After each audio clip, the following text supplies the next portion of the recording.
research on aliens, and aliens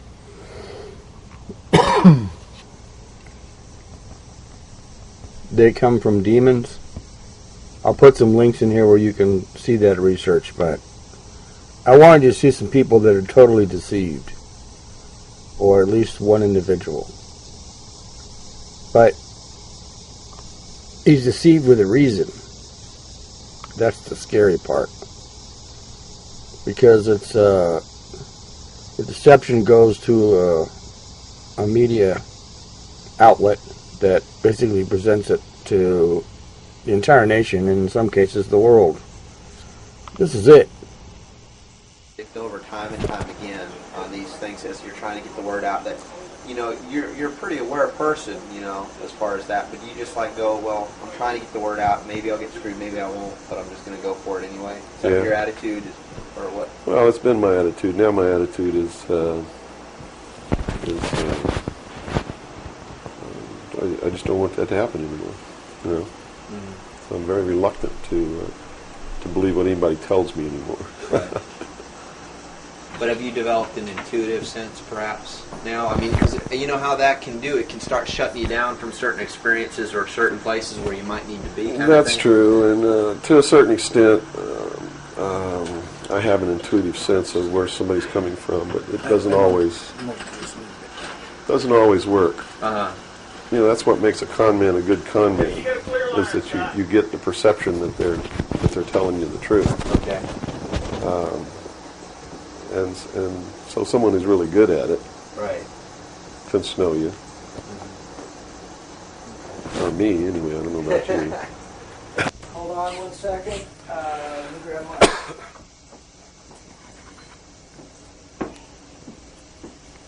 Yeah, you want to wipe your face or anything? No, fine. You got it? Okay. You all right, Robert? Mm-hmm. Robert, you set? Yes, I am. Scott, you're set? Yes. Bill, you ready? Yep.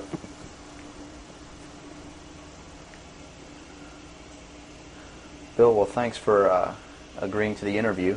First of all, a little bit about your background. You had extensive military service for many years prior to 1970, where a certain aspect of that military service kicked upstairs, so you were able to see certain things that you were not able to see beforehand. Would you tell us a little bit about that? It actually started much longer in my past than that. I was reared in a military family. My father's an Air Force colonel. He's retired now. He was a command pilot.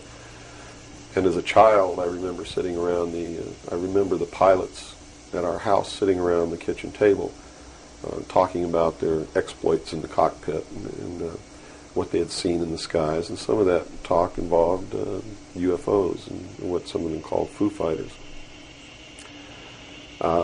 And I traveled all over the world, lived on military bases for most of my life. I was really an indoctrinated individual, you might say. I was as establishment as you could get, as gung-ho, pro-government, pro-America, pro-military. And that's why I went into the military, because that had been so much of my life. I went into the Air Force. I was in the Strategic Air Command for 4 years as an aircraft and missile hydraulic technician, which is, I worked on the pneumatic and hydraulic systems of B-52 bombers, KC-135 aircraft, and Minuteman missiles. I had a secret security clearance. That's where I saw my first atomic bomb. I mean, we worked around in these planes, especially the ones on the alert pad, were always loaded, ready to go drop these bombs at a moment's notice. But while I was in the Air Force, I met sergeants, men who were older than me, and had been in the Air Force for quite a while, told me that they had participated in projects that had recovered crashed extraterrestrial craft, what you call UFOs. And they never told these stories unless they'd had quite a bit to drink. So I never really believed it. I thought, well, these guys are running a scam on me, you know, even though I'd heard about these things when I was a kid. I just still didn't believe in them. They're just so far out in left field, it's not something that you really give any serious thought to until something personal happens, which came later. While I left the Air Force, I went into the Navy. which is really where I wanted to be in the first place. I'd always had this tremendous feeling and connection with the ocean. I was an excellent swimmer, but I had a problem as a child. I had chronic motion sickness. If I got in a car and we went on a long trip, I got deathly ill. And same with boats or anything. I couldn't ride on the things at the carnival that went around and round because it just made me tremendously ill. But I decided after I had gone through the Air Force experience that sick or not, I was going to go in the Navy because that's really what I had wanted to do. So I did. Volunteered for submarine duty and was assigned to the USS Tyru, SS-416, which was a diesel-electric boat, World War II type, that had been reconfigured. When I went on board the boat, it was in the dry dock at Pearl Harbor Naval Shipyard and had literally been cut in half. They put in a 12-foot sonar section and then 3 domes on the deck for triangulating targets using sonar. And this was really one of the most up-to-date electronically submarines that we had. Wasn't a nuclear submarine, but as far as the ability to approach, get close to a target and destroy it, it had a better capacity to do that than any other boat that we had. While we were on a transit from the Portland-Seattle area on the surface, I was the port lookout, and I saw the most incredible thing that I think I've ever seen in my life. And it had such a profound effect upon my view of the universe and the world that we live in that I wish everybody could experience this. I saw come up out of the ocean, from beneath the surface of the sea, a huge disc-shaped craft about the size of a Midway-class aircraft carrier, which is tremendous in size. Even though that's one of our smallest carriers, or was then, it's still a huge, tremendously big object. Came up out of the ocean and rose into the air and tumbled on its axis and went up into the clouds, and I was awestruck, dumbstruck. And I mean dumbstruck, literally. I could not utter a sound. And my first impulse was to tell the officer of the deck that I'd seen a flying saucer, and then luckily for me I couldn't talk because on second thought that's not what I really wanted to say, because I didn't want to be the only Looney Tunes character on a submarine with a tight-knit crew that you had to live in close quarters with, because that's a hell of a way to live. So I told the officer of the deck that I'd seen something about 15 degrees off the port bow at a relative distance of about 2.5 nautical miles. And he began to look in that area. And the starboard lookout had heard me tell him this, and he began to look over there. And while we were all three watching, either the same craft or another one exactly like it came down out of the clouds, tumbled again on its, why it did this maneuver, I don't know, but every single time it did it. It's like it came down in this attitude, and then it flipped over and then entered the water. And the water just appeared to open up in front of it. It's just like the account in the Bible about the parting of the Red Sea. That's exactly what happened. The sea actually parted, and this thing went into the water, and then it closed up behind it. And this big spray went up into the air. But it wasn't a spray from the craft hitting the water. It was a spray from the water coming back in to fill up this hole that had been created. And again, I'm thinking, this is incredible. What are we looking at here? And it was metal. It was a machine, and it wasn't glowing or anything like that. It didn't have any lights on it that we could see. But it was obviously metal, and it was obviously a machine. And although I can't tell you that there was anyone inside of it, I believe that there was. And it did something that, as far as I knew, was absolutely impossible. I'd been in the Air Force. I'd worked on the state-of-the-art of our aviation capabilities. And here I was on the deck of a submarine in the conning tower, and I knew what we had to be able to have to go underwater, and I knew that the two were incompatible. Here's something that came from under the water and flew in the air and performed maneuvers, and then came back down and interfaced with the water at tremendous speed and remained intact. which realistically it never touched the water. The water sort of magically opened up in front of it, but something had to interface with that water. Anything that we had that interfaced with the water in that manner would have been disintegrated. It's like hitting a brick wall. So I was looking at a technology that, as far as our laws of physics and what we knew at that time, didn't exist. This was in 1966. Ensign Ball was as shocked as I was. He called the captain to the bridge. He came up with the chief quartermaster, who brought a camera. And we all stood there and watched this occur over and over again for about 10 minutes. And I still, to this day, don't know if it was the same craft or a whole bunch of different craft going in and out of the water. But it seemed like that there was a hell of a lot of traffic on that freeway right there. And we were watching it as we went by. We never changed course. We never lowered or increased our speed. We made no attempt to communicate or signal. We made no attempt to get closer. And eventually, it just stopped. We were told not to discuss it with anyone, not even amongst ourselves, which was incredible. I never had been told anything like that in my life. You can't talk about something. And to be told that we couldn't even talk about it amongst ourselves was even more extraordinary, I thought. But we didn't. We didn't talk about it. When we got to Pearl Harbor, all the time the chief quartermaster was taking pictures of this. So I know photographs were made. What happened to those photographs, I have no idea. But when we reached Pearl Harbor, we were not allowed to go ashore to go on liberty, even though we didn't have the duty. And about 2 hours after we berthed at the submarine base, a commander from the Office of Naval Intelligence came on board and debriefed each one of us individually in the captain's stateroom. And the ultimate outcome of the debriefing was that we didn't see anything, we didn't hear anything, and we had to read rules and regulations that told us that if we ever talked about what it was that we didn't see, that we could be imprisoned, we could be fined $10,000, we could lose all pay and allowances due or ever to become due. And I learned at that moment that the United States Navy didn't want anybody to know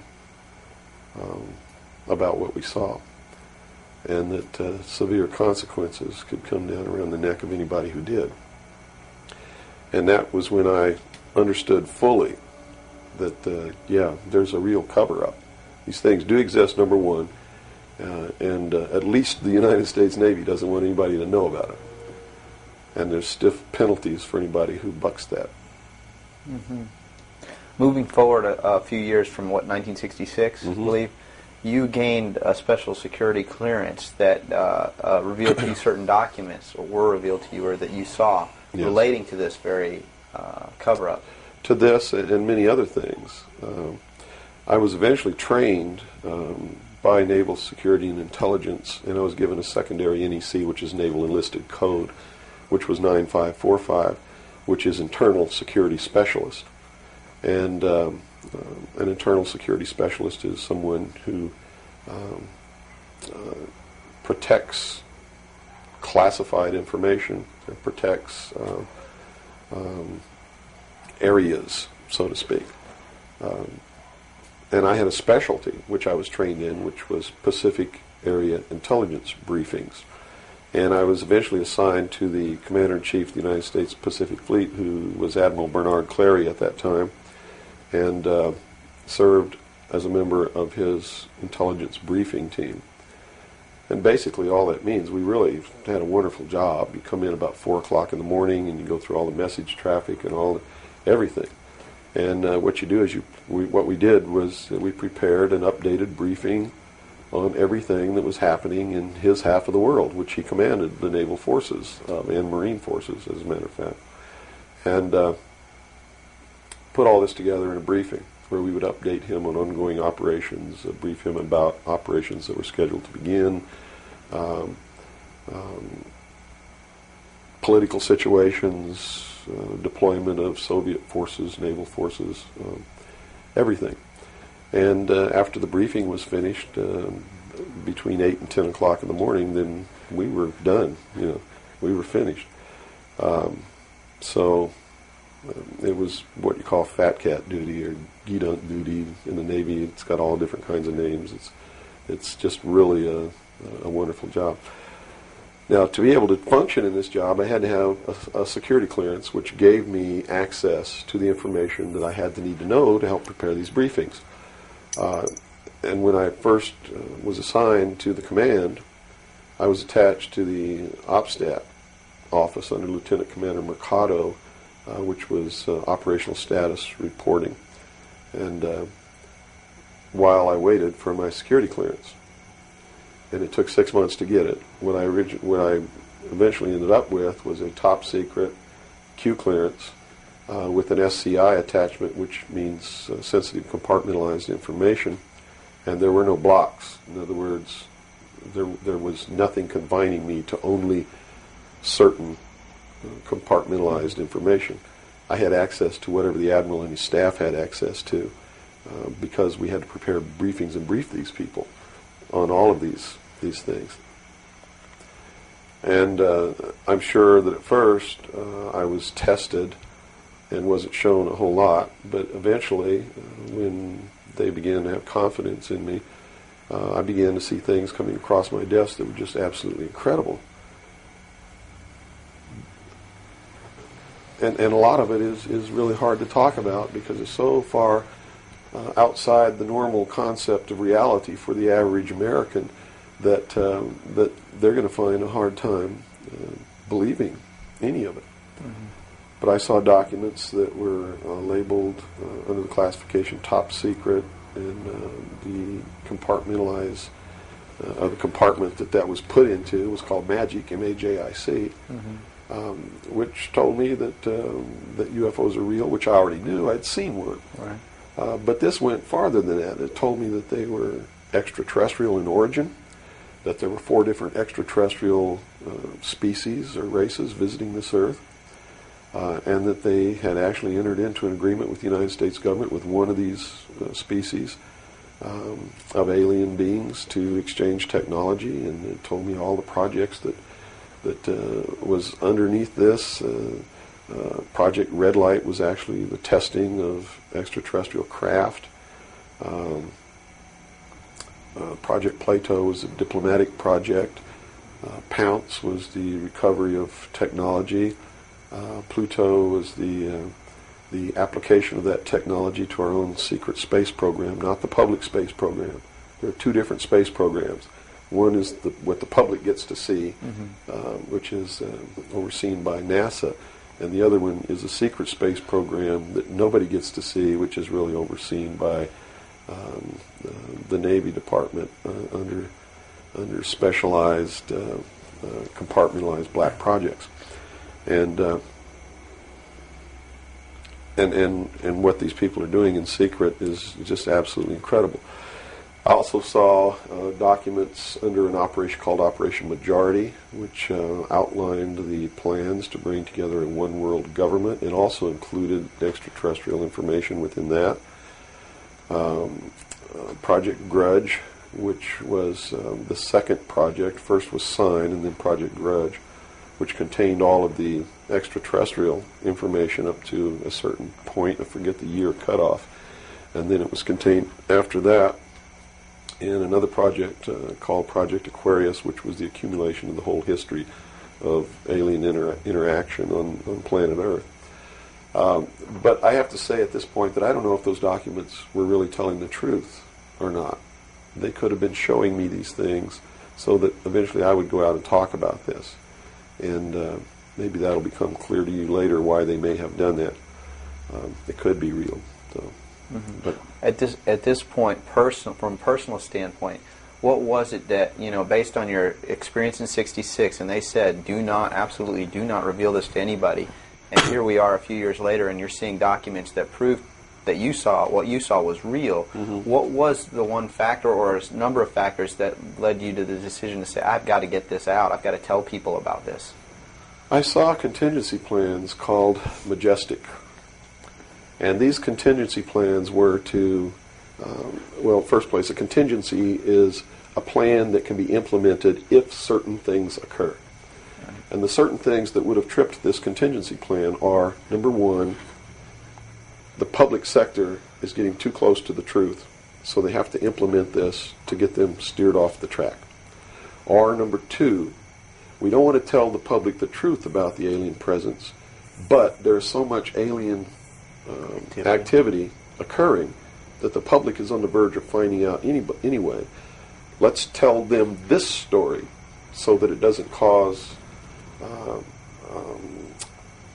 consequences that we don't want. And that plan was called Majestic. I was in a bookstore one time. I'd never seen UFO magazine. Didn't even know it existed. In fact, I didn't even know that there was a UFO culture in the world of people who study UFOs or worship UFOs or have little UFO meetings. I had no idea that that was occurring. I was in a bookstore one time and I was looking at the magazine rack. I'm an avid reader and I'm always in bookstores. And this one day I saw a magazine just popped right out at me, at UFO.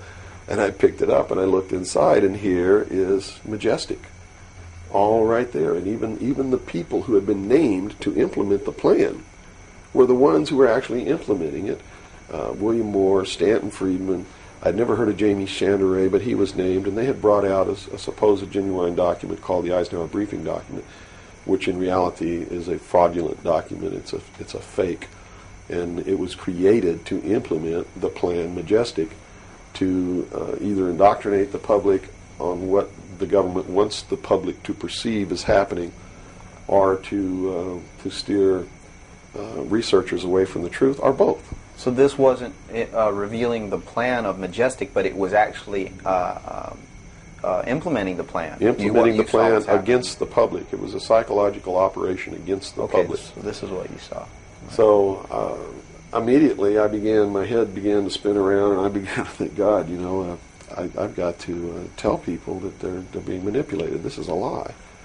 And it really, if the public were using their own intellect, they would know that it was a lie. The executive order quoted for this document was 92,000 something. I believe it was 92447, which is 92,447. And it was supposedly written by Truman. But Truman never wrote an executive order higher than 9,000. I mean, even today, there's no executive order with the number 92,000 on it.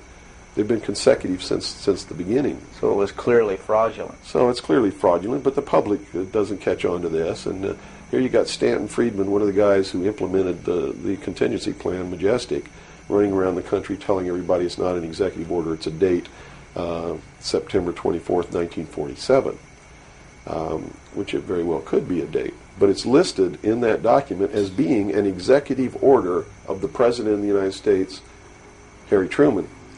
And because of that, it's fake.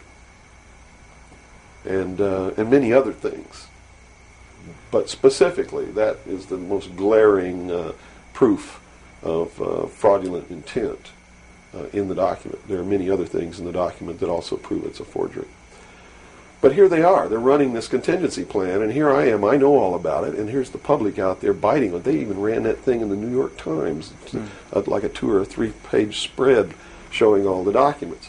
So it had tremendous credibility lent to it by that action.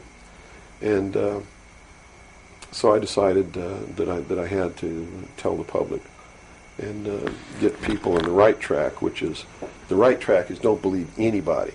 Don't believe me. Don't believe George Bush. Don't believe anyone. You got to go out and you got to get proof in your hand before you can believe anything. And to do otherwise today is the biggest mistake that anyone can ever make.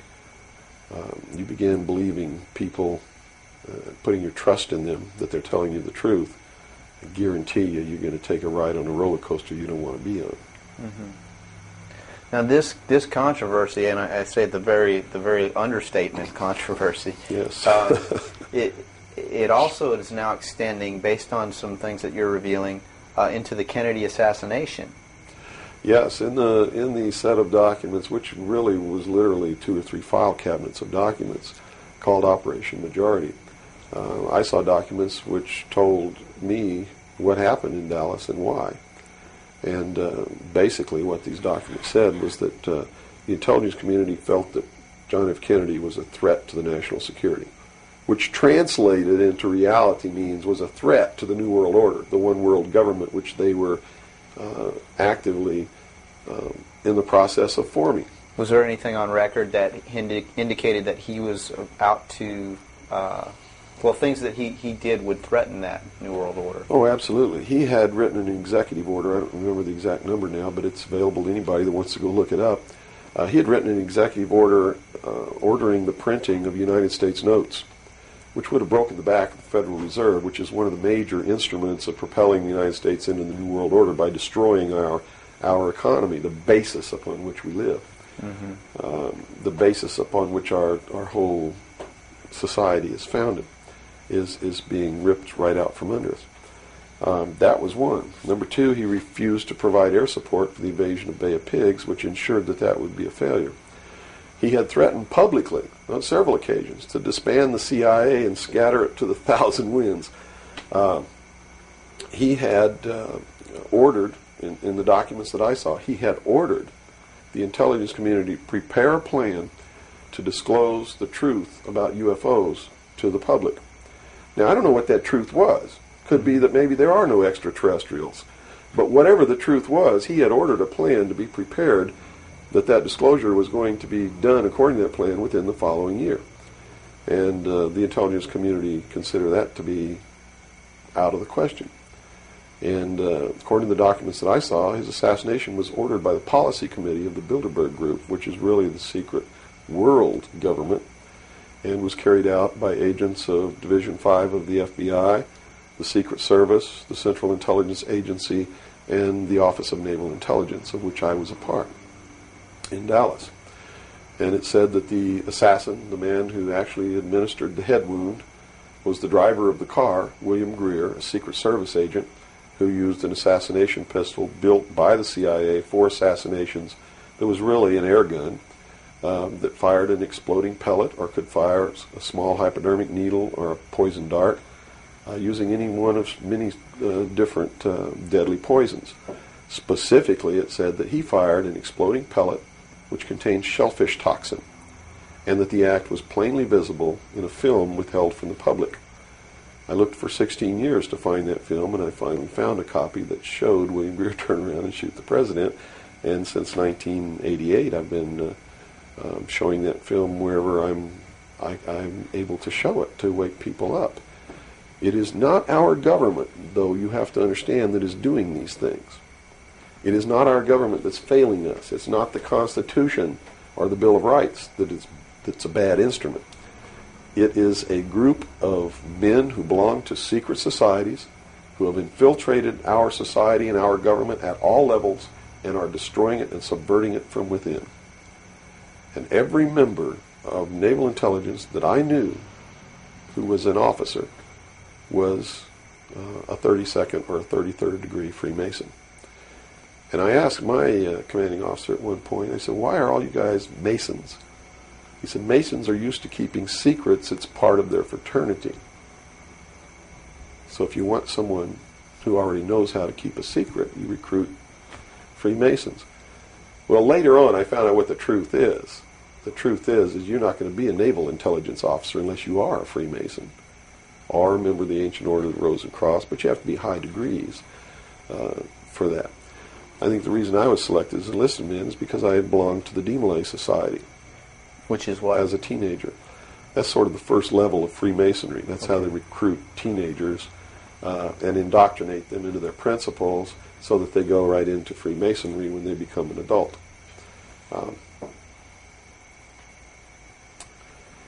So basically that's the story. Yeah. Okay. Well, based on the information that you're revealing, which would seem to be equally or if not more of a threat than what Kennedy was originally planning on doing, is actually revealing the underlying cause of all of this. Why is it that you are here today, or how is it that you are here today and you're not, conveniently taken away and put in a padded cell somewhere so that you can't speak of these things? Well, I really don't know the true answer to that question, because you would have to ask them to find out why they haven't done anything. But I can tell you this. I began to reveal information in 1976, and I was physically attacked on 2 occasions My skull was caved in. That's what all these scars are here. On the second attack, I lost my leg. They visited me in the hospital. They had no intention of killing me. They were delivering a message to me. Shut up. And that was the message that came through loud and clear. And two men who identified themselves with identification cards who belonged to the Defense Investigative Service, which is really the Defense Intelligence Agency, asked me if I was going to shut up or they were going to have to do it right. And I told them, I said, you don't have to worry about me. I'm going to be a good little boy for the rest of my life, and yeah, I'm going to shut my mouth. And I did for 16 years. Kept silent until I saw this UFO magazine in a bookstore, which indicated that they had implemented the contingency plan called Majestic. But if you want to know what I think the reason is, I believe that there are several. One, they've had a plan that's been in force since the 40s to debunk, ridicule, destroy anybody who ever talks about these subjects. And the public has been thoroughly indoctrinated that if you talk about any of these things that I'm talking about, you're just another nut. So the public, by and large, doesn't pay any attention to it. So in that sense, I'm not a threat. If the president had come on television and said, hey, this is what's going on, then they would have listened and they pay attention to it. But people like me, they perceive me as being just another loony bin, fruitcake, nut, which I assure you I'm not.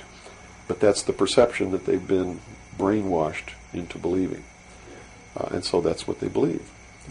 Number two, I am so much in front of the public from the very beginning when I began to talk. And that's how I protected myself, or at least that's what I thought would protect me, and so far it's proven to be right, was that if I got literally in front of the public overnight, in front of a large public, that they wouldn't do anything to me because it would substantiate what it was that I'm saying. And they certainly don't want to do that. It would also create a martyr. And martyrs create tremendously dangerous political movements that they don't want that either. So literally within a 24-hour period, I spent $27,000 mailing a thick packet of information all over the world to people I'd never heard of, didn't know. We went down and got some mailing lists and just mailed this stuff all over the world.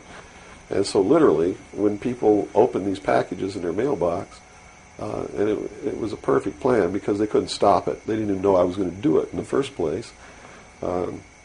And since we sent it all over the world, once it was out, there's no way they could retrieve it. At least no way that I can conceive of. So literally within 24 hours, I was a public presence. And people were asking all over the world, who's Bill Cooper? Is this true? Look what I got in the mail. And just literally flipped the world over on its ear. And I've been in front of the public ever since. So I think basically those are the reasons. They don't believe that the public's really going to listen to me. And so far that's been true. There is a small group of people all over the world who are awakening, who are beginning to understand that they've been living their life in fantasy land, and who are actively seeking the truth. But by and large, when the secret power structure says, as I've put in the first chapter of my book, right out of one of their own technical manuals, that a nation or world of people who do not use their intelligence are no better than animals who do not have intelligence, and thus are stakes on the table by choice and consent. They're absolutely right about the majority of people. It's one of the things that has been an illumination to me, is that they're not always wrong.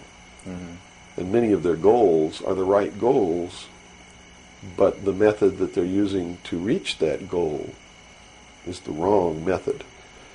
In other words, if you set out to create a perfect world where there will never be any more killing, but to reach that point, you kill 2 billion people, you have become what you're trying to avoid. Right. And it can't happen that way.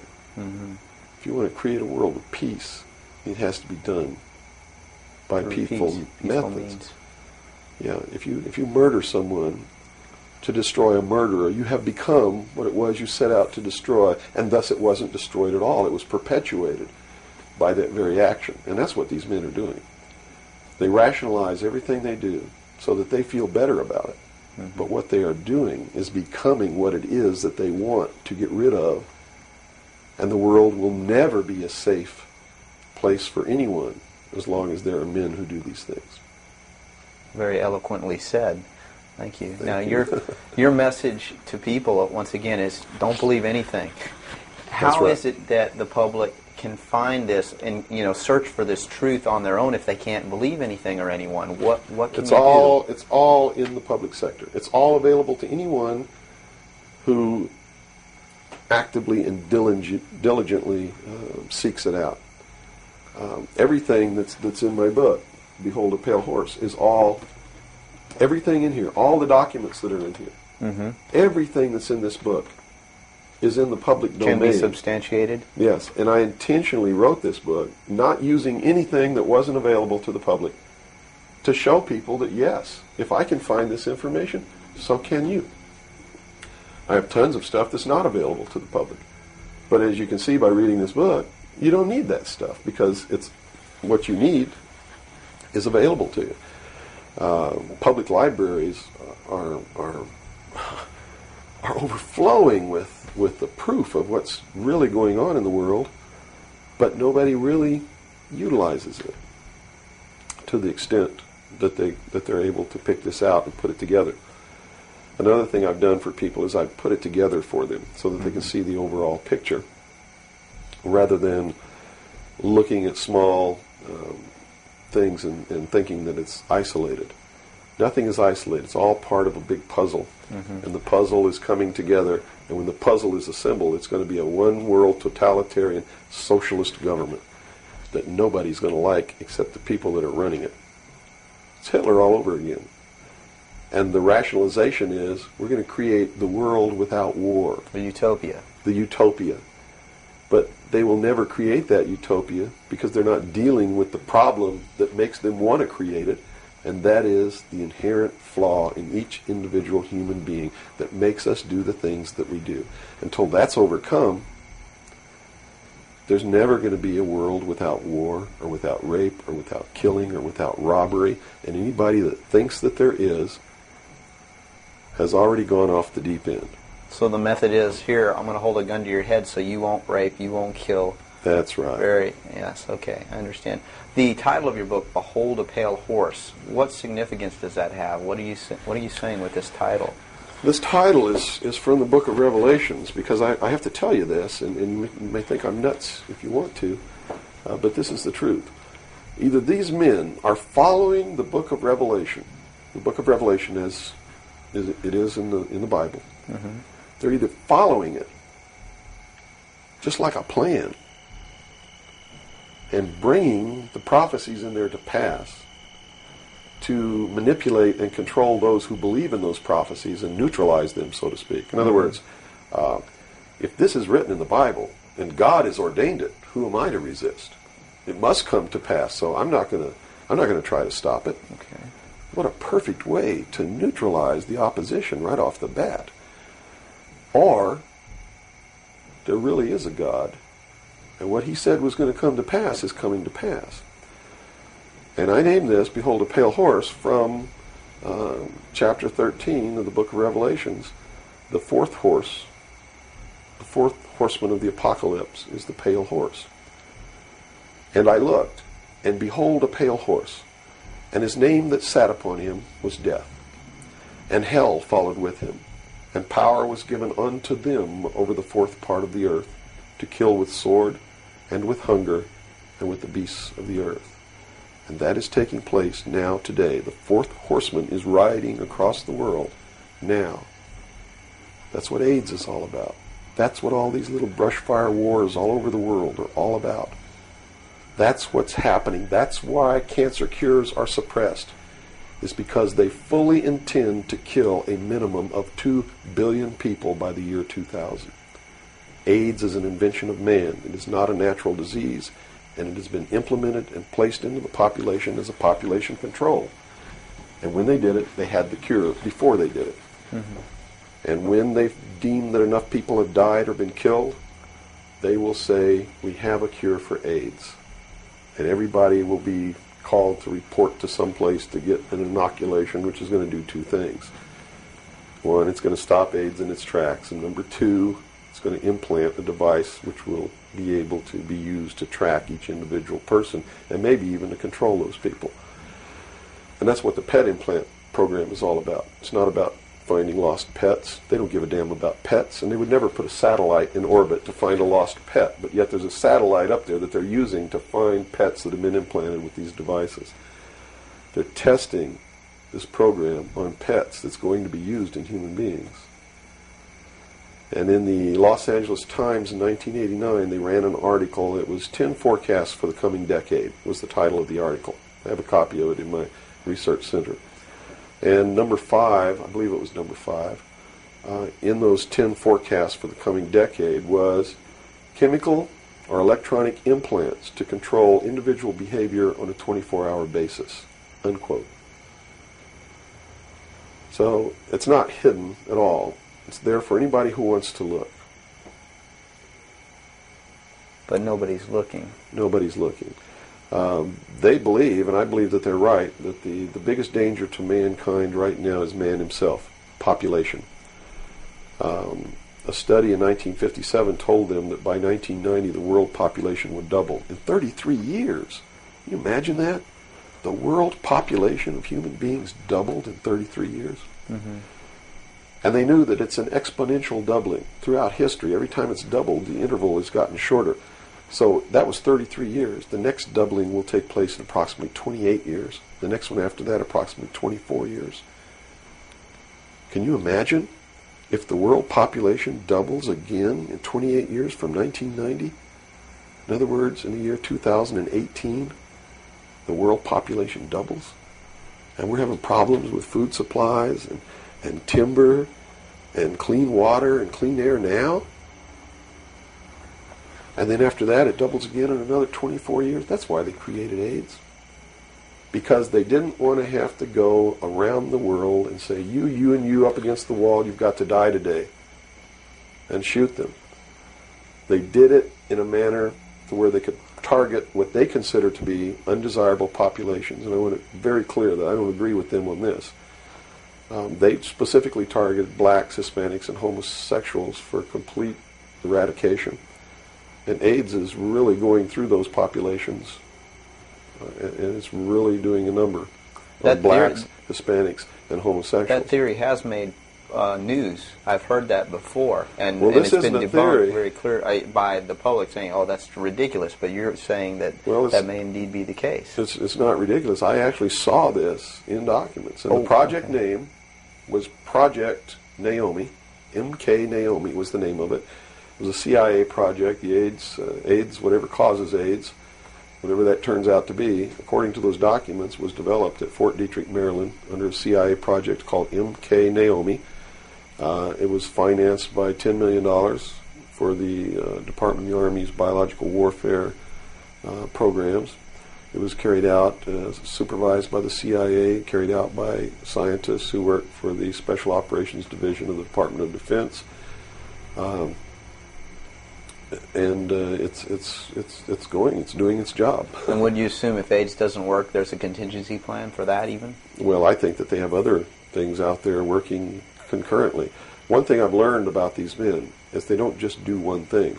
In case the public discovers what they're doing, or discovers that somebody's doing, whether they know who's really doing it or not, and stops it, what they have running is several concurrently running plans, so that if one or two fail, the other ones are going to take care of the problem. It sounds pretty hopeless. I mean, based on that scenario, is there anything, any uprising or what? Yeah, there is, but it requires that people wake up. It requires that they really learn the truth instead of live their life in fantasy land. You see, because nothing can exist without the consent of the people. Unless they buy it, it's not going to happen. And all of these plans lead to the public's ultimate acceptance of what they're going to do. In fact, they're designed to make the public ask for it. For instance, the burning of the rainforest in Brazil. I know people who are just up in arms. Stop this. We've got to stop the burning of the rainforest. which is exactly what the burning of the rainforest is designed to do. Because Brazil is a sovereign nation, right? How can you tell a sovereign nation to stop burning its own forest? You can't.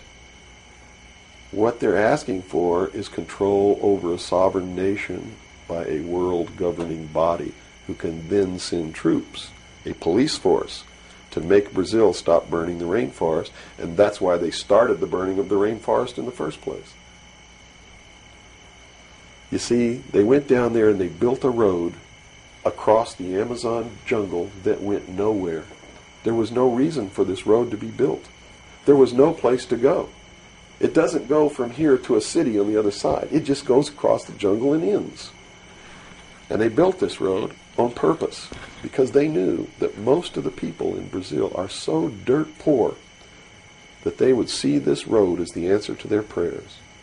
Free land, free timber, a way to support their family, a way to become wealthy, or at least more wealthy than they were, which was no wealthy. Mm-hmm. And that's exactly what happened. Millions of people headed out down this road and staked out some land and burned the forest and tried to grow crops. And they found that rainforest is no good for growing crops. It'll grow one crop, and then you got to go burn more trees and plant another crop because the soil is poor. And that's what's happening. Mm-hmm. And that's why the forest is being burned. And it was done intentionally to create the scream of stop burning the rainforest, so that then they could offer the solution.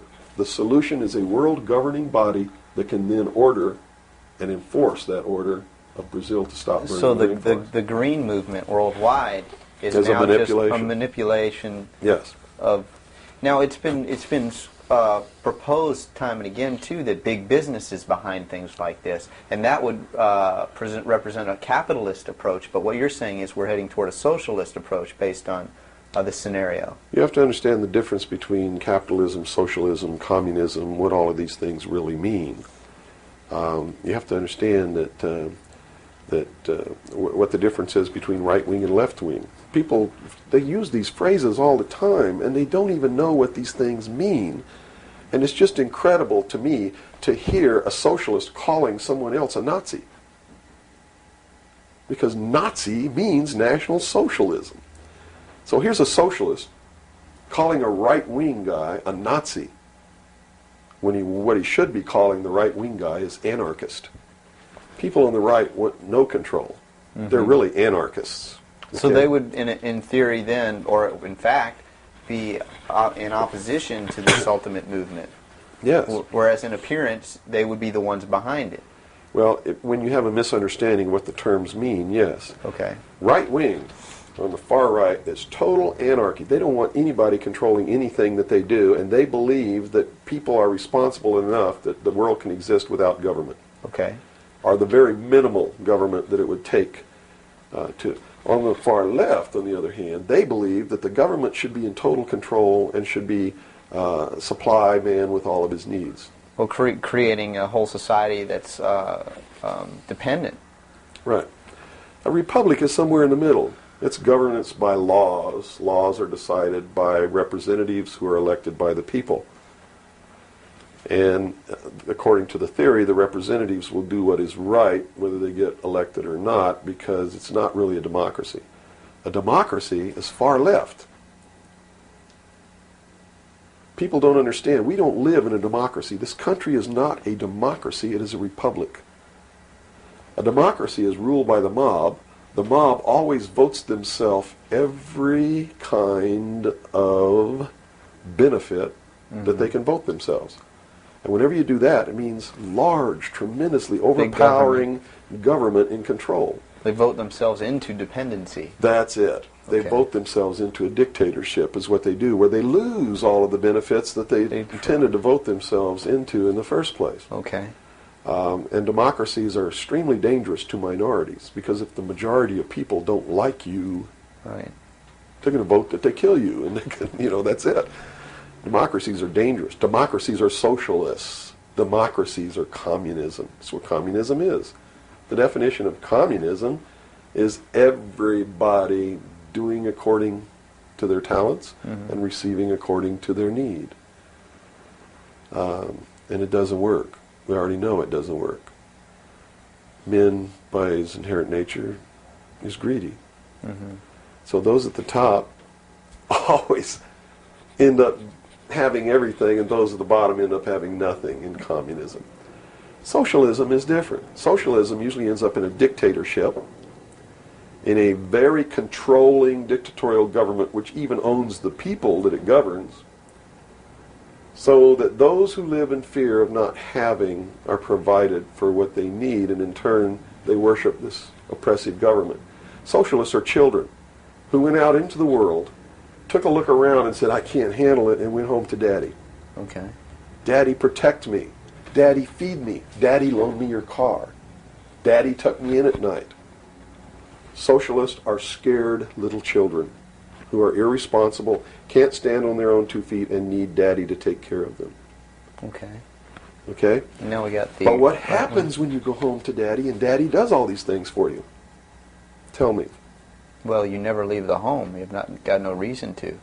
In other words, if you're being provided for in that way. You're being provided for, but what does it mean? Doesn't it mean that you have to do what Daddy tells you to do? True. Doesn't You're mean you under have to his be in rules. when Daddy tells you to be in. Doesn't it mean that you can't drive the car to the next town if Daddy tells you you can't. Doesn't it mean that if Daddy tells you to take out the trash, you better take out the trash? Are you beginning to understand the concept? When you ask for favors from Daddy, you have to give up freedom in return. Right. Okay. So socialism always leads to repression of liberty, freedom, equality. All of those things fly out the window so that you can have free health care, Mm-hmm. so that you can have a place to live but you don't have to pay the rent, so that you can have food given to you by the state. And that's where we're headed.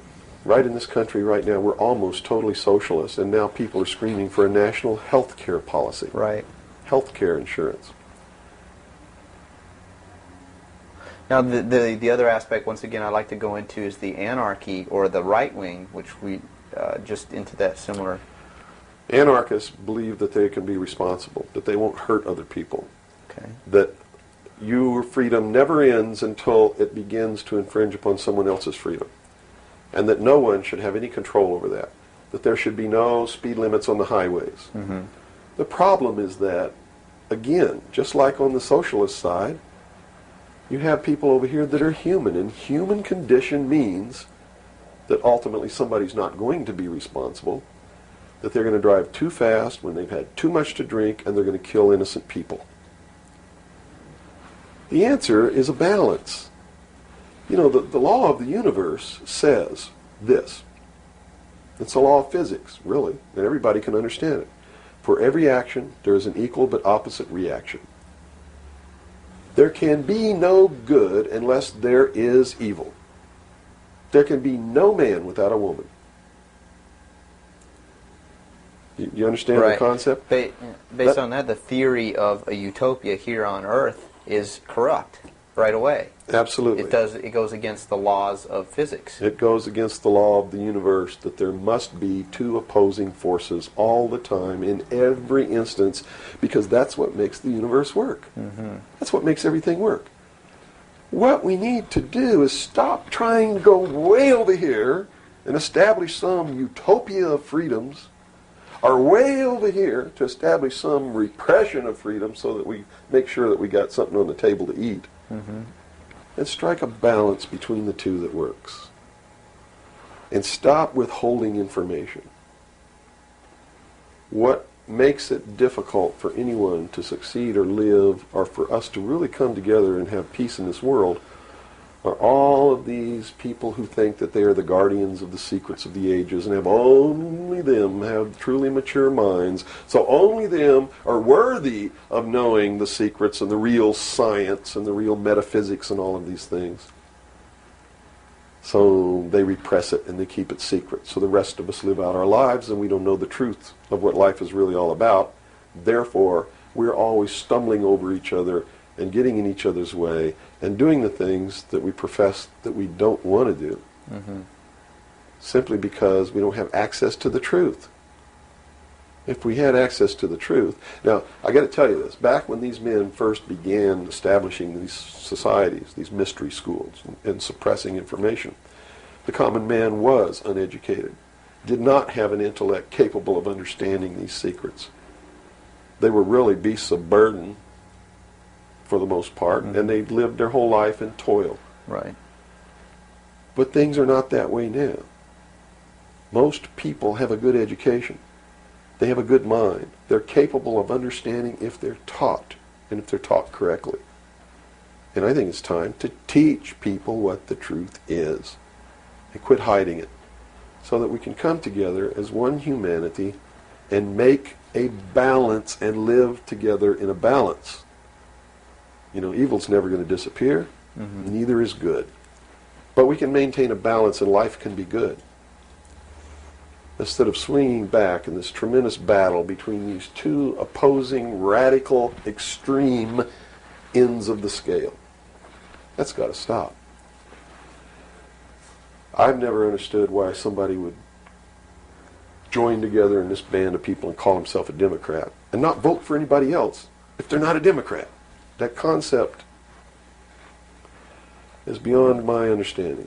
And Republicans and Libertarians and Populists and Communists and Socialists and this and that, and blacks and whites and Indians, and there are so many sects and groups and segments, and we're so fragmented that getting together is going to really be difficult. But we've got to do it.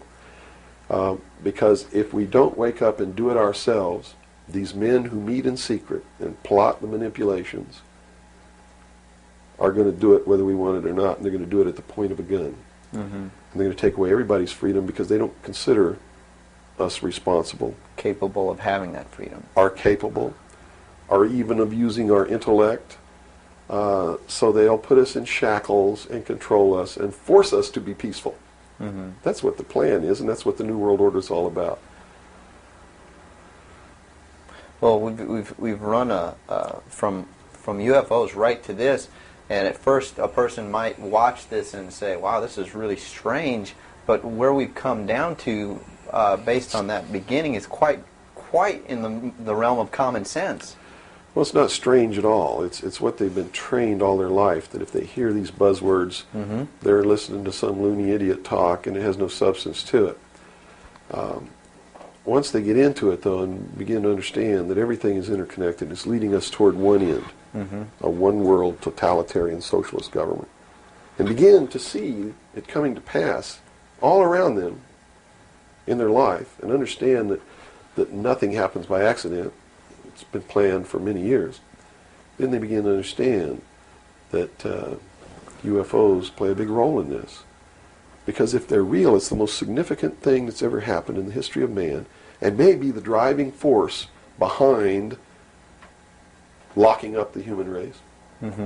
Because how could a UFO land in a place like Macon, Georgia, and somebody who doesn't look like us get out, walk down the street?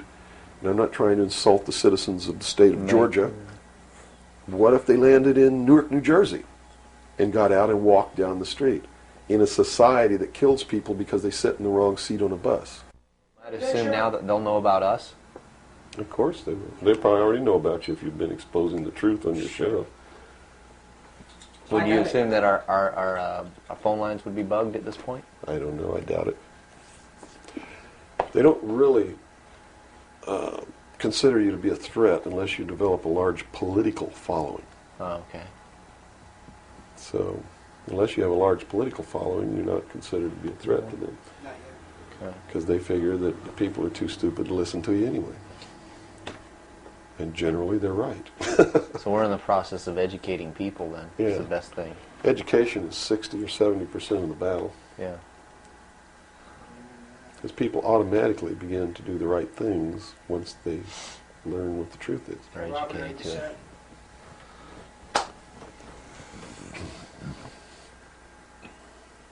Yeah. No, hold on. Okay, I got it. Ready? Ready.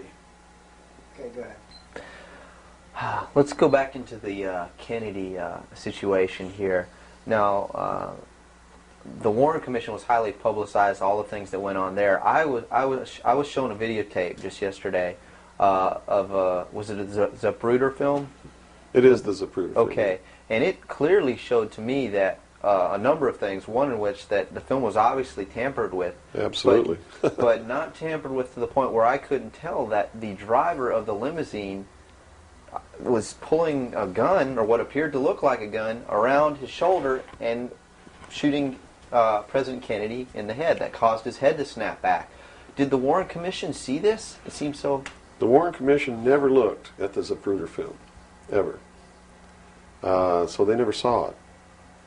Now, I don't know who testified during the Warren Commission about the Zapruder film, if anybody did.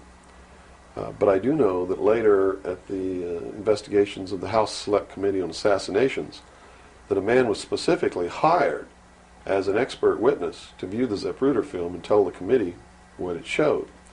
And that man's name is Robert Groden.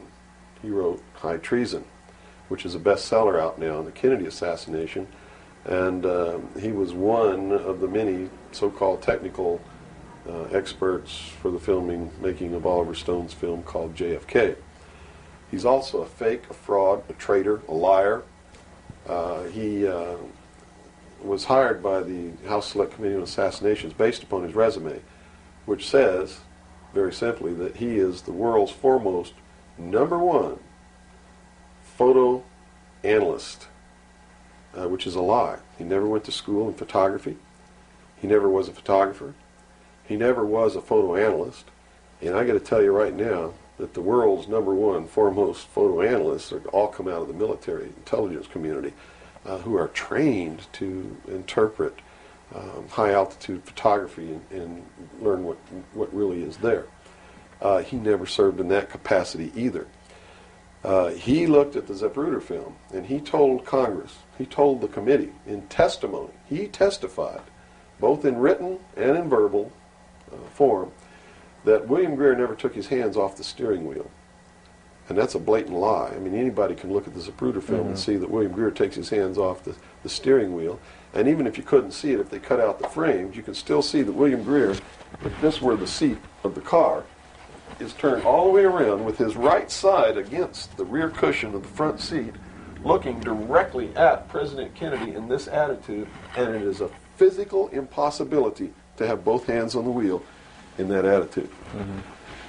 So we know that Robert Groden, #1, was not who he said he was, had no expertise to be doing the job that he was hired to do. #2, even if he had no expertise, it is plainly visible in the film that William Greer could not possibly have had both hands on the wheel.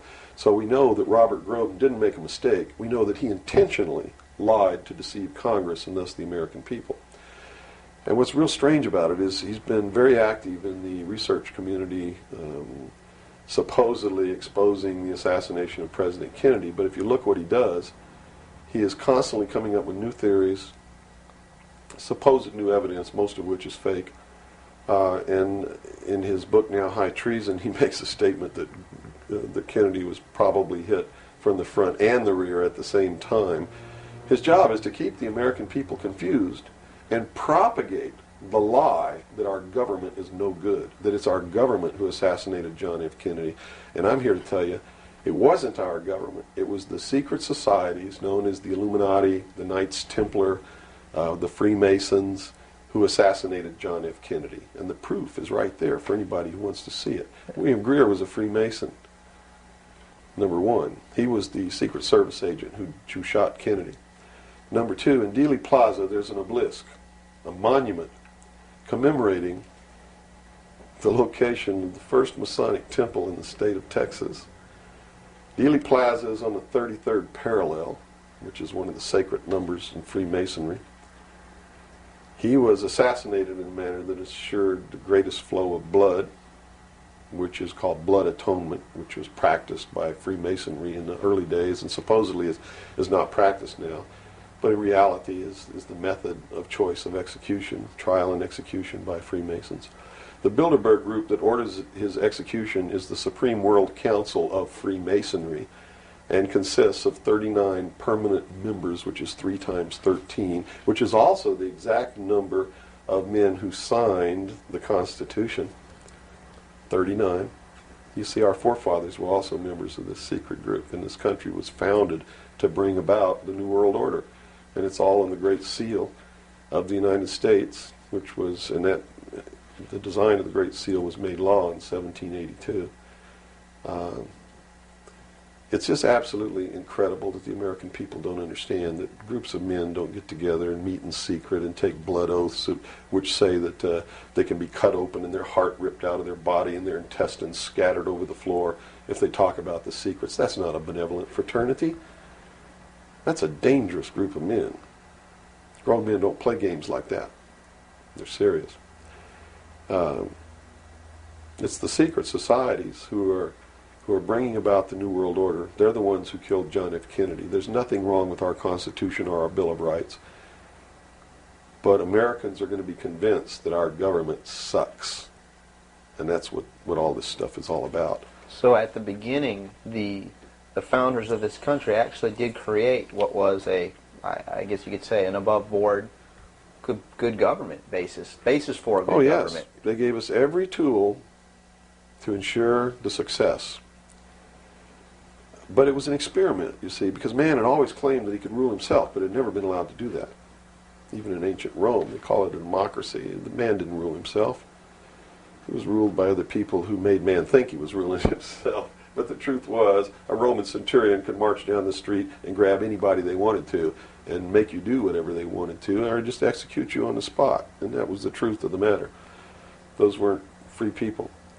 In the history of the world, there had never been a people who were truly free or who truly ruled themselves until the United States of America was created as a republic by which we ruled ourselves through elected representatives whom we sent to the State House, either in the States or to Congress, to do it. They also gave us every tool by which we would destroy ourselves if we weren't capable of doing it. The United States and France, the revolution in this country and the revolution in France, were created to bring about governments which would function as the antithesis to the kings and queens of the world and cause them to topple off their thrones. It also gave man a chance to prove once and for all whether he could rule himself or not. And if he could, fine. That would be the New World Order. If he couldn't, they built the tools into the Constitution to allow them to take it away from us. And those tools are the creation of the federal democracy within the boundaries of Washington, D.C., and the right to contract, through which, if we were irresponsible, we would contract to receive rights from that federal democracy and thus, in return, give up our freedom. And that's exactly what's happening. It's exactly what we've done. John F. Kennedy was short-circuiting the New World Order. He had ordered the printing of constitutional money, United States notes, which would have destroyed the Federal Reserve, which is not an agency of the United States government. It's a private corporation owned and operated by the world bankers, controlled by the Illuminati. And its purpose was to destroy the middle class in this country and thus our economy, and throw us at the mercy of the New World Order. And we see this unfolding now. You see it unfolding now. You are seeing, and I predicted this well in advance, you are seeing the destruction of the economy of the United States. And it will continue. It will not get better. It's downhill from here on out. Unless we nationalize the Federal Reserve, lock up the criminals who own it, cancel the debt, which will then bankrupt the Illuminati, which is exactly what we ought to do, print constitutional money, which cannot be usurped, which cannot lead to our destruction, and go back to what we're supposed to do, and quit contracting for benefits. We're escaping from the laws of nature, and there's a terrible consequence for that. Mm-hmm. Terrible consequence. We have to function within the laws of nature. You can't contract for somebody else to keep you alive. You have to be responsible within your life to keep yourself alive. Mm-hmm. And if you can't do it, then you have to die. That's the law of nature. You see. Kennedy also did a lot of other things. I mean, he was a believer in the Bible. These men who are bringing about the New World Order don't believe in the God of the Bible. They believe in the God of light, Lucifer. the angel of light, who was flung down to the earth and became the Lord of the world. That's their God. That's why everything they do goes against what people know to be the right thing to do. They believe that man was held prisoner by a vindictive, cruel God named Jehovah in the Garden of Eden. And that Lucifer, through his agent Satan, set man free from the bonds of ignorance to which he was chained to the Garden of Eden, and thus brought the gift of intellect, wisdom, to man, and thus is the true benevolent God. And man, with his intellect and his wisdom and his knowledge, will create technology which will elevate man to the position of God.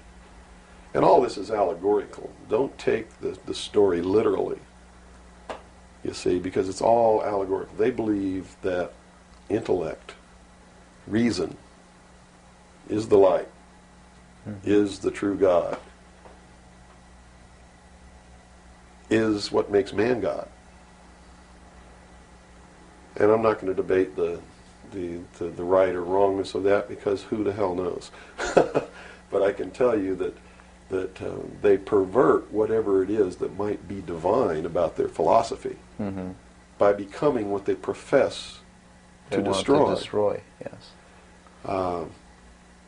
And so, in their zeal to bring about the New World Order, they destroyed the political will of the nation when they assassinated John F. Kennedy, which has furthered their goals because it made a lot of people feel so helpless that, God, if they can kill the president, who am I?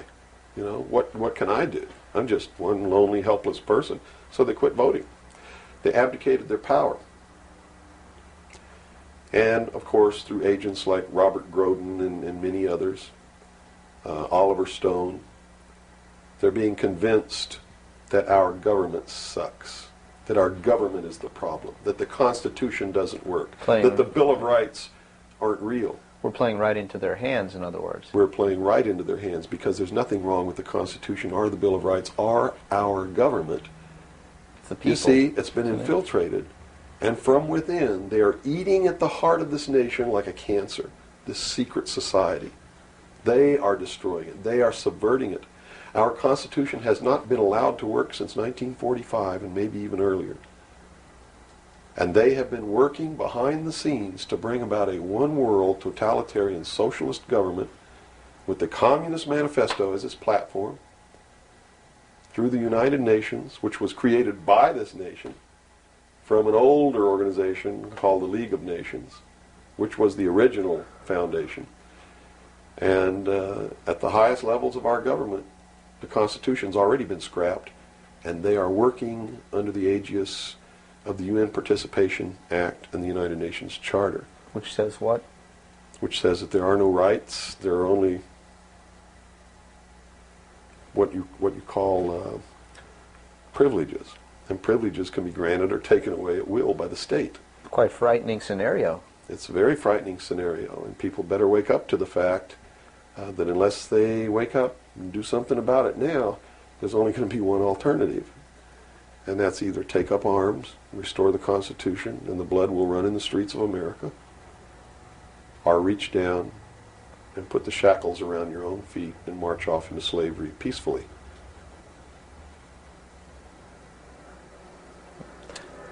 Not going to be easy the coming years.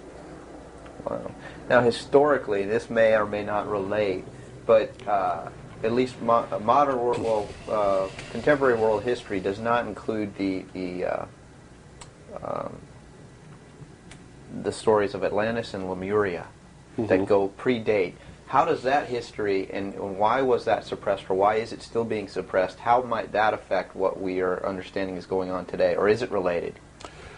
Well, I'm not sure if a place called Atlantis or Lemuria ever existed or didn't exist. I don't really know. But I do know that the story that is told about the civilizations that lived there are something that we should listen to, because this whole scene may have played itself out before on this earth. And if you understand the theory, which I believe has been accepted as fact now, of continental drift, there may have been an Atlantis and a Lemuria, which had tremendously developed technologies and societies.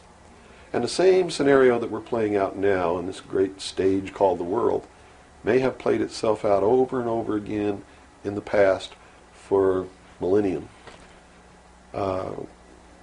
In my investigation of the mystery schools, the secret societies that are bringing all this about, that really control everything behind the scenes, I found that this is all about religion. And it's all about a recurring theme that is penetrated and is at the heart of every religion in the world. And that is a creator or a creatress who has a son that is sacrificed and then is resurrected and saves the world or saves humanity. It seems to be an archetype that is within us. And so that you don't go flipping out watching this tape. I'm a Christian. I believe in the teachings of Jesus Christ, even though it may turn out that he may have never lived. The scene, it doesn't matter. When you read his words, and you can go back through history and find these are the same words that were spoken by every Savior that there ever was, are the most beautiful, most profound, most affecting words that have ever been spoken on the face of this earth. And when I get down and almost get to a point of hopelessness, I just go read the Sermon on the Mount. And I come back up again. Because in the end, it's not going to matter whether Jesus ever lived or didn't live. The story is real. And it's within all of us. And it brings us to something within ourselves that is good. But these men don't look at that. They believe that the end justifies the means, that these stories are just stories, and that the real meaning behind it all is that man can transcend his animal state through the realization of intellect and the overcoming of all of his emotions and feelings and morals, guilt, all of these things. And I just can't go along with that because I believe it's our emotions that tell us when we're doing wrong. We feel it within ourselves. And a person without that capacity to feel when they're doing wrong becomes a sociopath, which is someone without a conscience who really believes that the end justifies the means and therefore has no pangs of conscience nor no reluctance to murder someone who gets in their way. Mm-hmm. And it's extremely dangerous.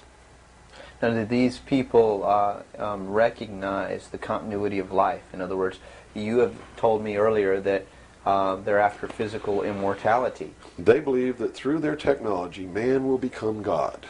With the power of reason, through technology, man will himself become God.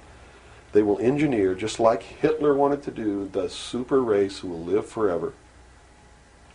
And the concept is the same, and the men behind it are the same as Hitler was.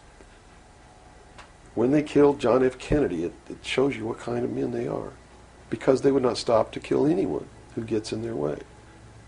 And they've never stopped at it. Their goal, literally, to bring about the New World Order, will be to kill approximately 2 billion people before the year 2000. AIDS is one method of doing this. There'll be many more. As they solidify their control, everyone will be given a choice. They'll be presented with a new world religion. They'll be told to renounce Christ, renounce Buddha, renounce Muhammad, join the New World Order, join the New World Religion. If they refuse, they'll be executed. Very simple. And it won't bother them a bit. In fact, according to their belief, they believe they'll be helping these people. And in reality, they will.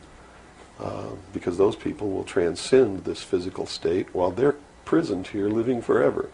I feel sorry for them because those of us who will eventually die will transcend the pain and the suffering that goes along with this world. Mm-hmm.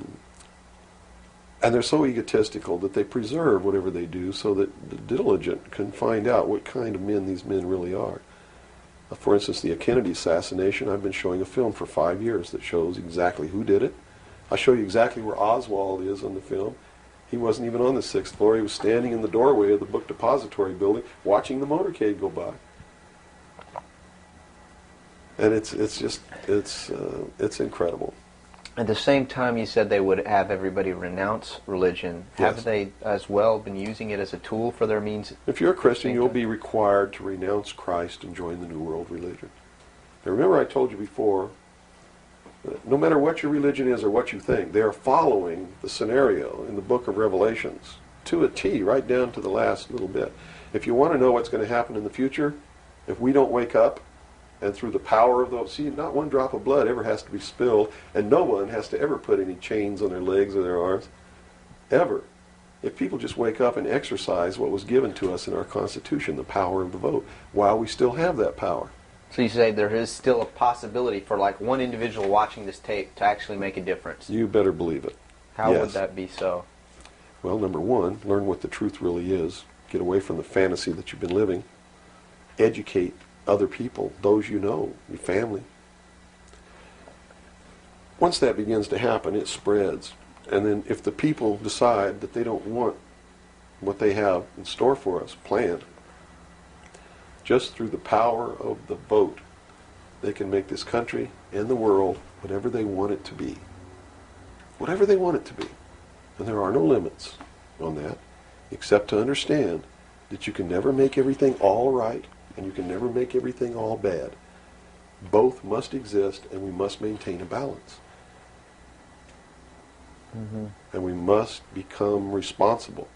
If each individual on this earth learned to walk in a divine state of grace, responsible for themselves, their family, their city, their state, their country, and for the world, Into the laws of nature? and to the laws of nature, and actively participate in solving the problems of yourself, your family, your city, your state, your country, and the world, there could never be a group of men meeting behind closed doors in secret that could ever control anybody.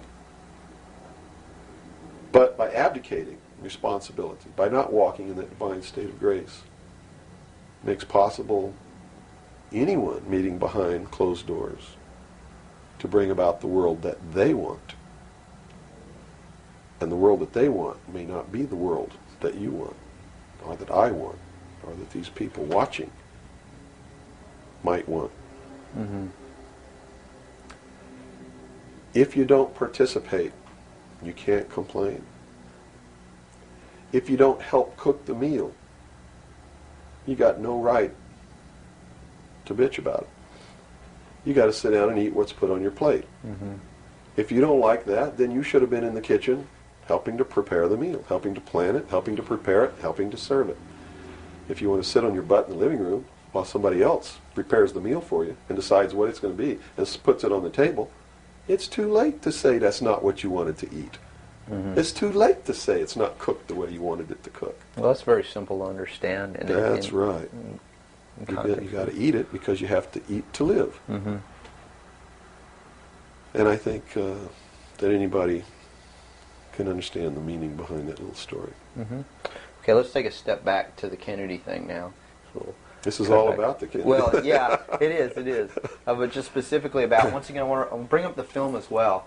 Another thing that came to my mind when I viewed it is that the two Secret Service men, the driver and the person sitting next to him in the front, regardless of what they claim happened, obviously did not operate in a way that you were trained as a Secret Serviceman to protect the president. Shouldn't they have just driven that car right out of there, and the other guy should have done something to protect or look for who's shooting? You know, it just didn't seem to make any sense. How would the Warren Commission not? They didn't see the film, so I guess they didn't see the film by design, because if they saw the film, they'd have to be responsible for the decision that they made that Lee Harvey Oswald was a lone assassin. Okay. So I think they didn't see the film on purpose because they didn't want to have to be responsible for saying, Making hey, that look, decision. the driver did it, you know.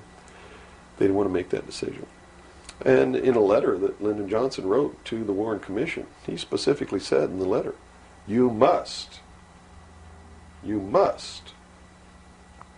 quickly identify Lee Harvey Oswald as acting alone with no conspiracy so that America can get back to business. Was Lyndon Johnson acting on behalf of the secret society, or was he concerned of course. with... He had to know all about it and approve of it because he was going to be the new president.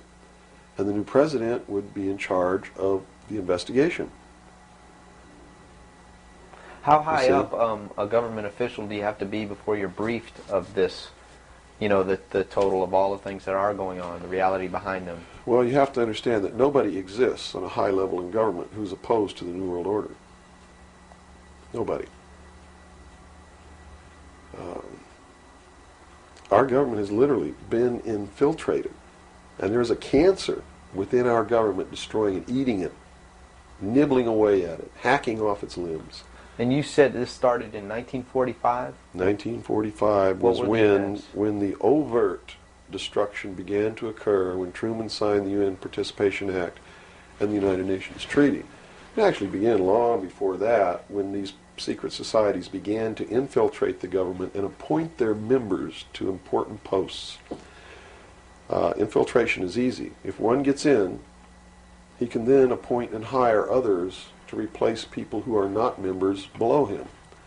So now we've had over 50, almost 50 years of this going on. At least. I believe that it started back probably 1913, 1917, when the Federal Reserve Act was passed, when the Council on Foreign Relations became a reality in this country.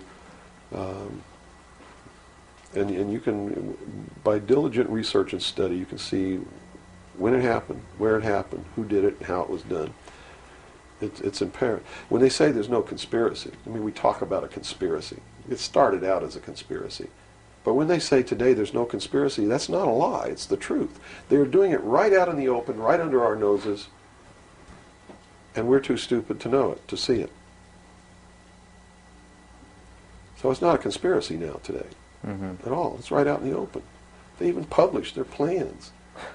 I mean, here Carter appointed Zbigniew Brzezinski as the National Security Advisor, who just wrote a book before he was appointed declaring himself a Marxist. I mean, you read that book, this man believes in Marxism. This man is a socialist. Not only a socialist, he's an international socialist. He's a globalist. His goal, stated in his book, is to destroy the sovereignty of nations and bring about a one-world Marxist government.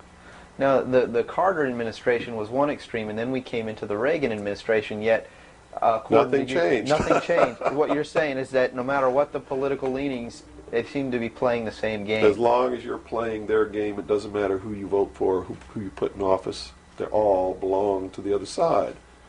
They're in the pockets of the Illuminati. When you quit electing professional politicians, when you quit electing the guy who looks nice on television because he speaks good and he looks like the guy you wanted to marry or something like that,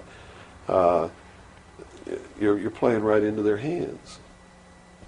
You know, they've made it so impossible for another Abraham Lincoln to get elected to the office of president that it's a wonder that we even have a chance at all.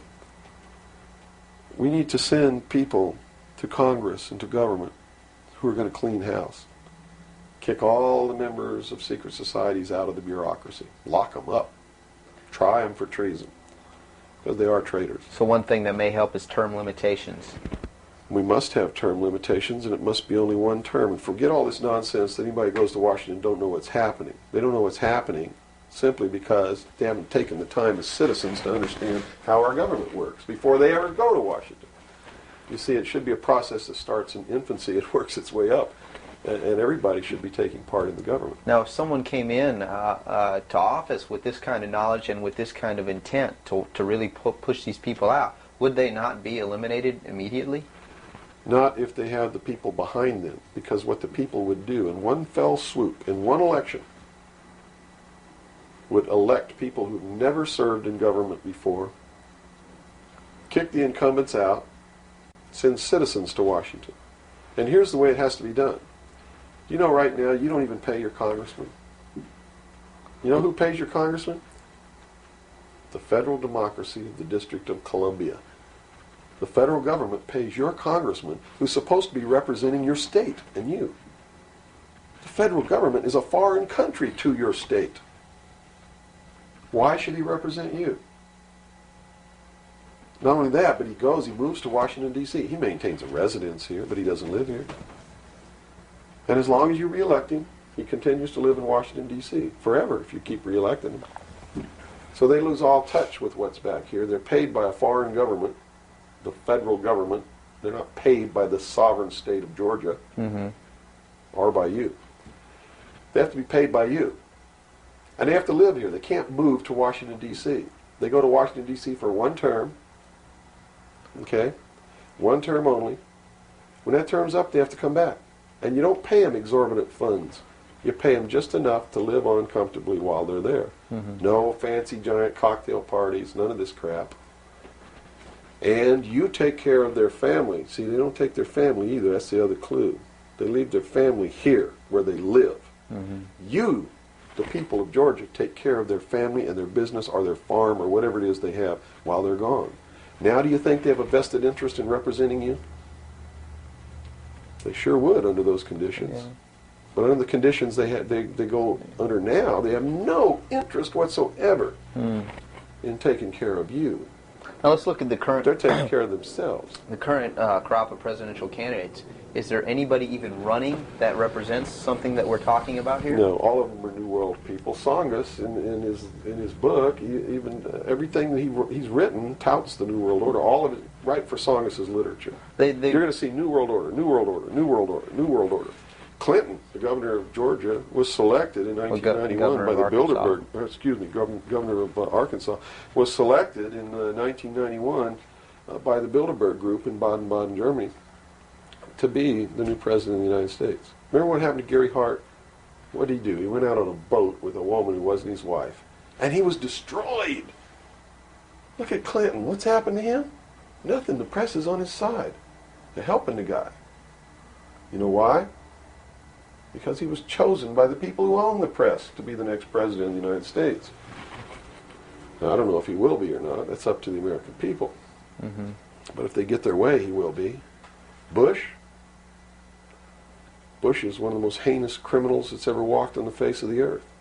Bush is the man who's been a CIA agent since his college days. He's a member of the Skull and Bones, the Russell Trust. He was initiated in a casket with a ribbon tied around his genitalia, which symbolizes that he's a priest in the temple of Isis. A pagan, this guy. This man is a member of the mystery schools. Well, he has the outward appearance of a good Christian, church-going Christian, no? They do whatever they have to be approved by the people, but in secret, they're not at all. This is a man who practices pagan religious rituals, magic. Doesn't matter what you think of all these things. I'm just telling you, this is what he does in secret.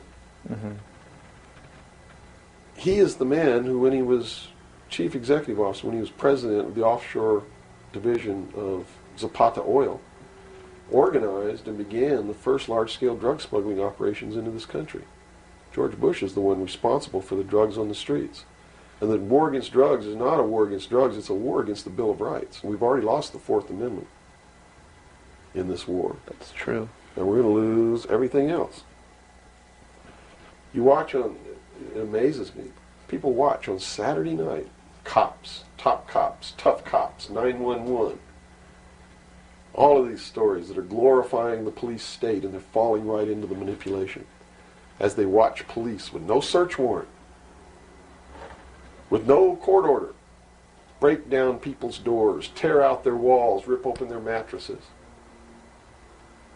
All in the name of the war on drugs. Pretty sneaky. It's pretty sneaky, all right. You see them stop people in the streets, and the guy's got $400 in his pocket. They don't press any charges. They didn't even have any reasonable suspicion to stop the person and search him. And what do? They take their money, and they don't give it back. And America's watching this. And the stupid idiots, yes, you stupid idiots, you sit there and watch it, not realizing that when you take away that man's freedom, you've also taken away your own. You see, because they can do the same thing to you. Just because you talk a way that they don't like you talking, or because you wear red shoes and they don't like red shoes, they can do the same thing to you. And under the new law, without a court order, without a search warrant, they can break down your door, they can rip open your mattresses, your couches, your walls, they can trash your house. All in the name of the war on drugs. And let's say they don't like the color of your shoes. All they have to do is drop a little pouch of cocaine in your living room, behind your couch, and find it and say, aha, you're a drug dealer. What happens then?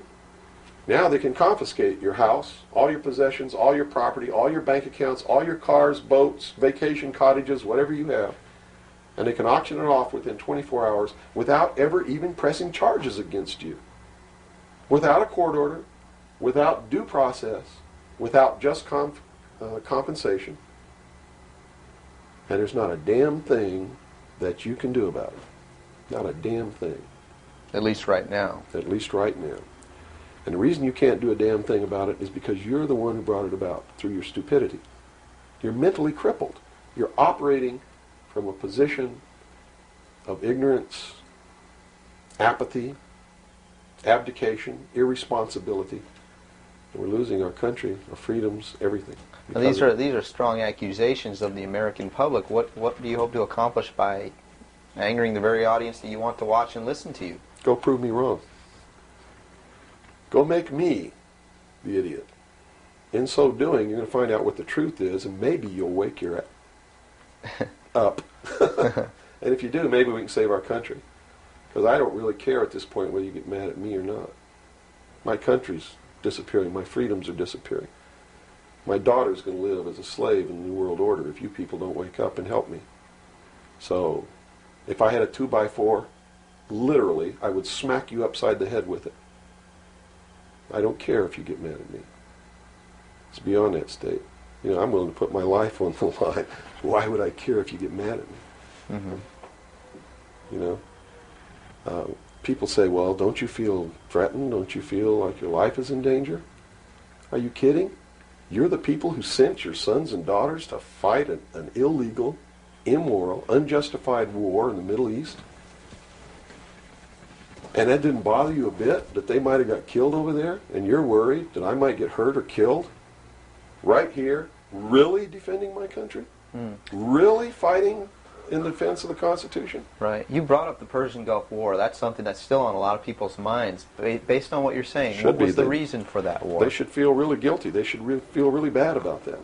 I mean, what about a Saddam Hussein that everyone seems to agree is you know, the evil man here, that we had the right to go in and punish, destroy, or whatever? Well, it's funny that the man who purported to want to destroy Saddam Hussein was the man who really built Saddam Hussein when he was in the Central Intelligence Agency. We have been building up Saddam Hussein's arsenal. His technology comes from us in the Soviet Union. We built him up to create that war. We did it for a purpose, and the purpose was, look at this. If George Bush knew what he was doing, how come he didn't know what he was doing? Here's what he said. We've got to send troops to the Middle East because we can't afford to pay $26 a barrel for oil. That's on tape. Next he comes out and he says, no, it's not about the price of oil. It's because Saddam Hussein's not going to stop at Kuwait. He's going to go into Saudi Arabia, and those are our friends, our buddies. So we got to go defend Saudi Arabia. And then James Baker says in a press conference, nope, it's not about Saudi Arabia. It's not about $26 a barrel for oil. It's about jobs. Folks, we're going to get you a job, and to do it, we're willing to kill your sons and daughters. Yes, sir, we're going to send them off to get killed so that you can have a job. Prosperity. That's what it's all about. Well, what was the actual scenario if we hadn't have gone in? Well, see, that's not the end of it yet. Okay. Then George Bush comes out and says, whoa, the White House is flooded for telegrams. They don't want their sons and daughters to get killed for a job. It's not about jobs. It's about naked aggression. Yes, sir, there's a little Hitler over there called Saddam Hussein. Yeah, and we're going to go destroy him because the world doesn't need another Hitler. Never mind Pinochet in Chile, who's another Hitler. Never mind all the other Hitlers in the world. Was that Never mind Tiananmen Square. Well, then, you know, then people would say, well, the American government's not interested in that because money is not in you know, it's the oil here. We're talking about money. No. So you're saying it's not even that. No. They've been planning this war for years. In fact, Arco Press wrote a book about it. The name of the book is Rapid Deployment Forces. It was published in 1985. It names Kuwait as the country. It talks about Operation Bright Star, where they've been practicing the war every year since the early 80s. Sending troops over there practicing the war. Liberating Kuwait. It's even named in the book. The whole thing was spelled out years ago. what it was all about was to establish the New World Order. You see, because for the first time in the history of the world, it's established the legal international precedent that the United Nations could pass a resolution and send its police force to enforce that resolution, and that the member nations would have to pay for that action. And George Bush said it very clearly, but nobody was listening when he said, no longer will any nation stand against a world united. And with that action, he established the legal foundation in international law that the United Nations is now legally and overtly the one world government, and that the United States military forces and the other forces that were sent by other countries were established as the one world police force under the United Nations. Have you seen the new Air Force uniforms yet? Nowhere on them does it say United States or U.S. They are United Nations uniforms. Go look at them. What role in the Middle East, again, does Israel play in this? Israel was created as the instrument to bring about the Battle of Armageddon and the fulfillment of prophecy, a war that will be so terrible, where nuclear weapons will be used, so that the American citizens and the other people in the world will get down on their knees and beg for no more war. And what is the answer to that? They're going to be told the only way we can guarantee no more war is if we destroy the sovereignty of nations and we come together as one humanity in a one world government. Right. Now I'm telling you, unless the American people wake up and stop it, starting in about 1996, the Battle of Armageddon will become a reality. Not because two nations got mad at each other and decided to fight, and that's why Saddam Hussein was not destroyed. He will be the instrument that will bring that to pass. Right. Yeah, they purposely did not go in and do that. Saddam Hussein will be portrayed as the Antichrist. Babylon is in Iraq. Read the book of Revelations. Whether you believe in the book or not, read it, because the men who are bringing this about are using it as their script. Well, the UN did indeed charter Israel as a sovereign nation. They were the ones who created this state. That is correct. It was really created by Great Britain and the United States, with the United States being the major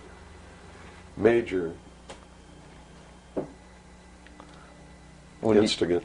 Okay, and the Jewish people were then being manipulated into believing it was for some other reason. That's correct. They've always been manipulated. And I get people who still come to me all the time and say, Bill, you're all wrong. It's the Jews. The Jews are subverting the world. Man, it's not the Jews. It's not the Catholics. It's not the blacks. It's these men who belong to the ancient mystery schools, who meet in secret and decide the fate of the world. And they belong to all different races and all different nationalities and all different religions to the public point of view. But in secret, it's a different story. How about the European community? Here seems, based on your theory, another group of sovereign nations coming together to form one government. The European community, the EEC, was created by the Central Intelligence Agency, working through a lodge in Italy called the P2 Lodge. Propaganda 2 is the name of it, which is the intelligence arm of the Vatican, and Prince Bernard, who is the leader of the secret World Council that controls these secret societies around the world, called the Bilderberg Group. And that's the truth of the matter. And well, during its creation, they just threw out Margaret Thatcher. She was really opposing this. Yes, she was, and that's why she got ousted. Okay. So did the Shah of Iran. So did Marcos. Anyone who opposes it gets ousted. That wasn't an overthrow of Marcos by the people in the Philippines. It was organized, instigated, and carried out by agents of the Central Intelligence Agency and the KGB. The overthrow of the Shah of Iran, our intelligence community is trying to tell us they didn't know anything about it. They didn't know what was happening. Bullshit. They organized it. They instigated it. They are the ones who caused it to come to pass. You see, because we didn't have a National Security Agency or a Central Intelligence Agency before the UN Participation Act was signed. And these organizations were created to bring about the one world government, the New World Order.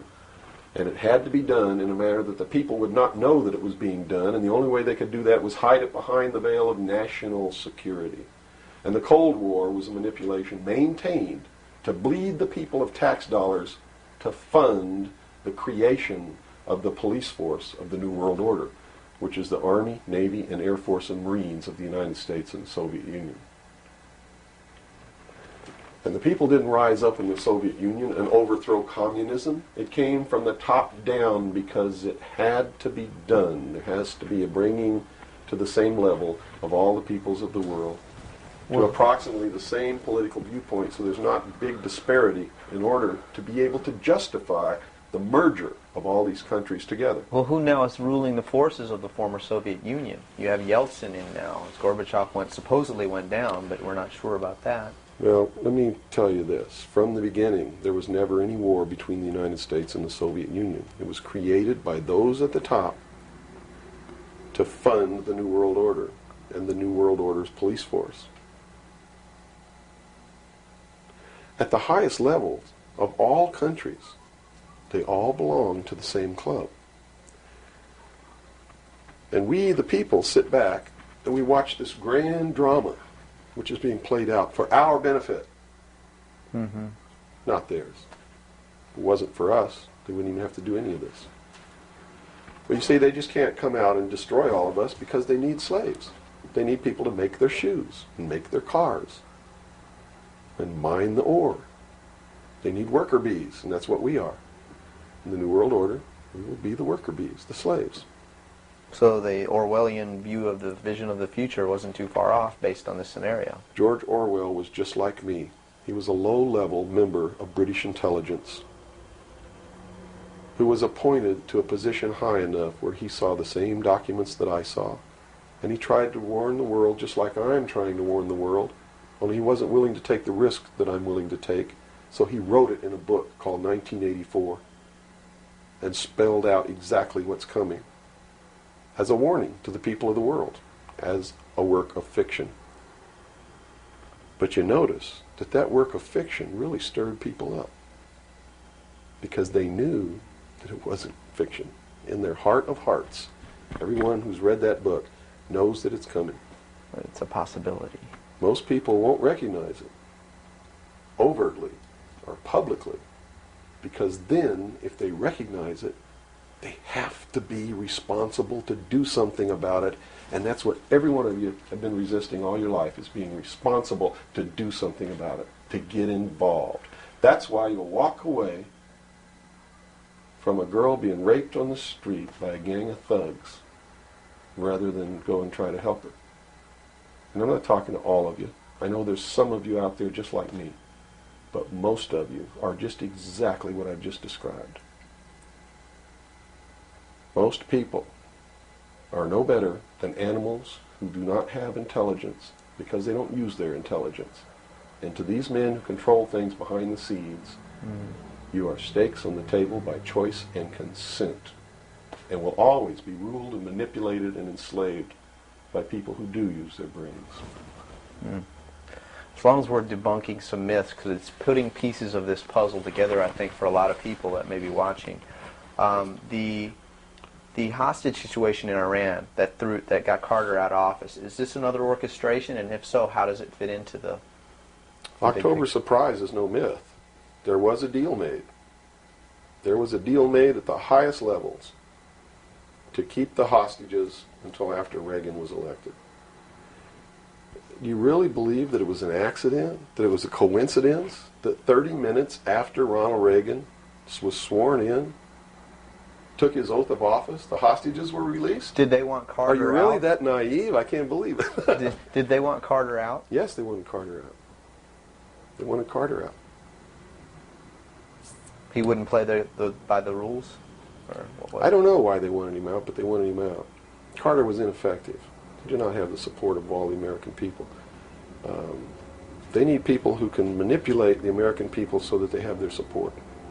My message is to you is don't support anybody unless they're doing what we know to be right. Don't believe them. Don't fall for the manipulations. Double check everything they say. And that means you can't rely on the media as it is today either. Oh, of course not. All the media in this country radio, television, and print, is all owned by 5 corporations. All of these corporations that own the media are owned and controlled, and members of the Council on Foreign Relations sit on their board of directors. Can you name those 5 corporations? Is that Not off the top of my head. Okay. I could try, but I don't want to take a chance on being inaccurate. But you can trace that yourself. okay? Remember, if you go down and you trace the ownership of a station or a newspaper, and you get to a corporation, remember that somebody owns that corporation, and it's usually another corporation. But when you trace the interlocking of all these things, when you get to the top, there's 5. And all journalists know that there's some things you don't write about and you don't talk about because you'll lose your job. And that's where the control is. And that's why they pay anchormen like Dan Rather $2 million a year, because he doesn't question them. He knows that if he goes against them, he's going to lose $2 million a year. Do you think a man that looks pretty and sits in front of a TV camera for the 6 o'clock news is worth $2 million a year? No way. I don't care how long he works, and I don't care what he does. There is no job worth $2 million a year. That's why they pay athletes these fantastic salaries. I was listening to the radio the other day. They just contracted to pay one player on one team $6 million a year. Can you believe this? And why is that? It's the Roman circus. What does the emperor do when the people become restive, and when the people are asking questions, and when the people don't like the policies of the emperor? He sends them to the circus. He creates a circus. He builds a giant coliseum. And he begins to throw the Christians to the lions. And he has great chariot races and football games and basketball games, all to keep the idiots preoccupied with things that don't mean anything in the scheme of the entire world, so that they don't have the time to learn what the truth is, so they don't ever get smart enough to learn how they're being manipulated, so they don't ever question the emperor. That's why they pay a player on a football team or a baseball team $1 million or $2 million or $3 million a year. It is the Roman circus. I know men who don't know anything in the world except who plays third base for the Mets. And they think that's a great accomplishment. And they meet and pat each other on the back and bond and go have cocktails and talk about what this guy that plays third base for the Mets did in last night's game. It's sad. It's really sad. Is there any room in a kind of society where these manipulations are not taking place for this type of entertainment, or any type of entertainment at all? If people understand that a game is a game, if people understand that nobody, no matter what they do, is worth paying $2 or $3 million a year for, people should be able to get rich if they want to, by the sweat of their individual labor. Okay? By going out and doing something for the world. Not by taking people's minds away from the emperor. It's a game. Football's a game. Football's a game. But let me tell you something. When 150 of the most powerful men and women in the world can meet in secret in Baden-Baden, Germany, and plot the fate of billions, and nobody even cares about it, but 6 football players go to lunch together, and it's in the headlines across the country, you have a reflection of the society in which that exists. And it is a sick society that is doomed to self-destruction. So based on that scenario, there's some truth into what these men are looking at. Absolutely, and that's what makes me so sick, is that I'm trying to wake up a people who on a daily basis are proving the ones that I'm warning them about to be right. Well, so that even though a minority, there are people out there that you recognize are awake to this, if they don't do something about it, they will lose that ability to be free in that way. That's correct. Whether they might think, well, I don't need to worry about it because I know what I know and I'm fine. That's it doesn't right. work that way. There's a connection here to everything. That is correct. That is absolutely correct. A nation of people who are willing to send their sons and daughters that they profess that they love to a foreign country to die,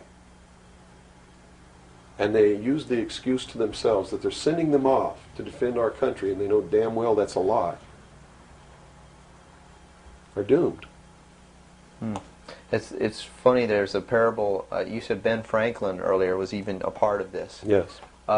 A parable of Ben Franklin. I don't know if you're familiar with it. He paid too much for the whistle. He came up when he was a young boy. Are you familiar with that parable? No, go ahead.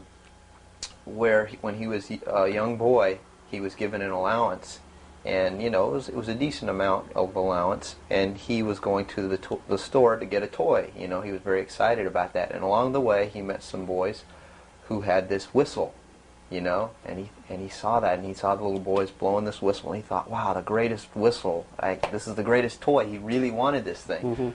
So without asking, he gave all his money away, to these boys for this whistle, and he went home, and sure enough, he got very bored with it, and he had no more money to buy something that was really worthwhile to him. Sure. And so from that point on, he had a saying that said, don't pay too much for the whistle. And I think somehow that relates here. He's also the one, when the Constitutional Convention was finished, when they wrote the Constitution and signed it, when it had been signed, he walked out the doors. Someone outside, I forget who it was, I believe it was a reporter for one of the newspapers in the 13 colonies, asked him, he said, "What have you wrought, Ben?" Ben looked at him and he said, "A republic, if you can keep it."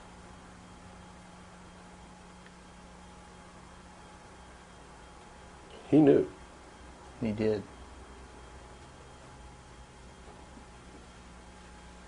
And that's a good place to end. Yeah, I think so. That's a great ending. Wow. Good job, guys. All right, Bill? Bill. Yo. Fantastic. Good. Thanks, Bill. Where's your towel? Right there. I'm about ready Yeah, to these lights are roasting me. Man. kill. I've already had my son. I'm ready for a bath. The major media is great at putting out the propaganda because, this meme out there, this idea put out by the mainstream media that we have the people have no choice because, after all, you just can't let them fail. The government has to bail them out because it would be much worse to just let them fail. And this is remarkable because the major mainstream media have gotten the American public to buy into policies that guarantee their impoverishment.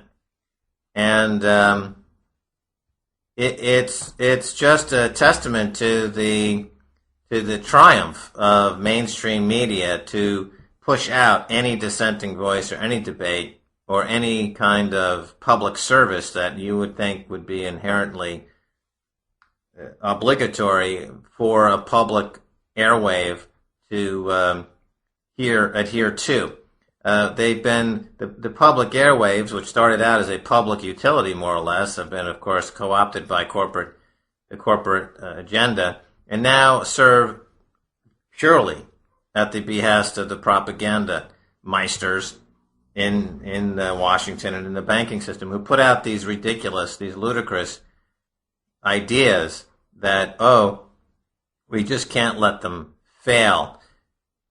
And anybody who now has seen their monthly income drop by 90% due to the drop in short-term interest rates by the banking system, the people who are now starving because their monthly income has been slashed by 80 or 90%, these people have had their monthly income slashed for no reason other than to bail out these bankers. So when you say that, we couldn't let them fail, you have to understand that simultaneously you have to understand that you, the individual who's had your monthly income slashed, is where the money is coming from. You are subsidizing the Merrill Lynch bonuses and the Wall Street bonuses, and not only have you had your money stolen, but then you turn around and defend the crooks. And this has got to be the very nature of this whole idea of the Stockholm Syndrome, where the person who's been kidnapped falls in love with their captor. The American people have been kidnapped by the banking system, and now they're defending the banking system while the banking system steals their money in the form of driving interest rates low to bail out banks who have kept afloat this enormous slush fund scheme, unnumbered accounts that are simply there to launder money, launder losses.